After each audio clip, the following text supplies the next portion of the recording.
அண்ணாமலையன் சொன்னதை செஞ்சு முடிச்சிருக்காரு பாரத பிரதமர் திரு நரேந்திர மோடி அவர்கள். மோடி அவர்களை பார்த்து தமிழினோ விரோதி, தமிழ் மொழியை அழிக்கக்கூடியவர் மோடின்னு இங்க இருக்கக்கூடிய அறிவாளிகள்லாம் பேசுவாங்க.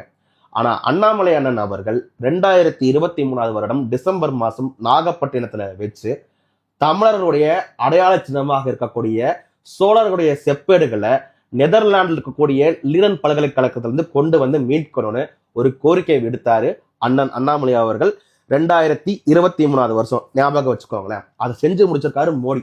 மோடி அவர்கள் நெதர்லாந்து போகும் பொழுது அங்க இருக்கக்கூடிய லீடன் பல்கலைக்கழகத்துல ராஜேந்திரன் சோழனுடைய செப்பேடுகளை கொண்டு வந்திருக்காரு. அவருடைய முத்திரைகளையும் கொண்டு வந்திருக்காரு மோடி அவர்கள்.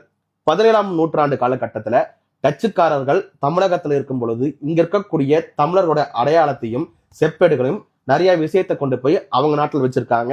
அவங்க நாட்டில் இருக்கக்கூடிய நீலன் பல்கலைக்கழகத்துல 300 வருஷமா வச்சு ஆய்வுக்கு உட்படுத்தியிருக்காங்க.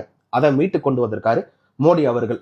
இதே மோடி அவர்கள் தான் பாராளுமன்றத்துக்குள்ள சோழர்களுடைய செங்கலை கொண்டு போய் நிறுவனாரு. அதுல இருந்து அவர் எந்த அளவுக்கு தமிழ் மக்களையும் தமிழ் பாரம்பரியத்தையும் நேசிக்கிறாருன்னு இதுல இருந்தே நீங்க தெரிஞ்சுக்கோங்களேன்.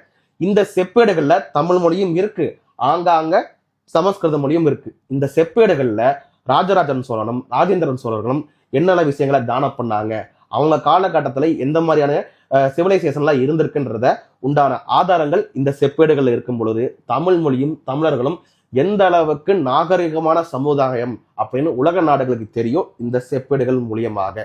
இதை பத்தி இங்க இருக்கக்கூடிய எந்த ஒரு அரசியல் கட்சிகளும் இதை பத்தி பேச கிடையாது, பாராட்ட தெரிவிக்க கிடையாது. இவங்களை பொறுத்த வரைக்கும் தமிழின தலைவர்கள்லாம் யாருன்னா கருணாநிதி, ஈவே ராமசாமி, ஸ்டாலின், உதயநிதி, இன்பநிதி, இவங்க மட்டும்தான் இவங்களுக்கு தமிழின தலைவர்கள். இதை தமிழை வச்சு பிழைக்கக்கூடிய தலைவர்கள் கூட மோடி அவர்கள் செய்த சாதனை பத்தி பேச கிடையாது இப்ப வரைக்கும்.